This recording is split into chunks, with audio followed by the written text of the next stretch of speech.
this 1000 as a product of powers.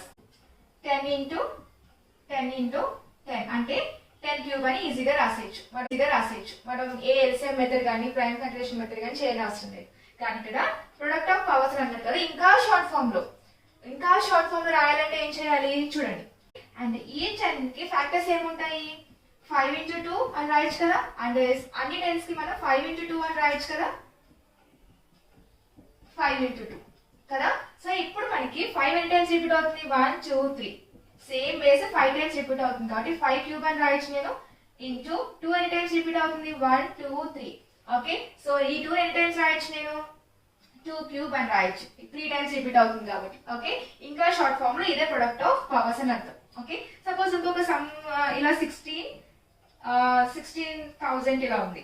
Okay, 16,000 ఉంది. దీన్ని నేను షార్ట్ ఫామ్ లో రాయాలి with product of powers. Short form లో రాసేయాలి.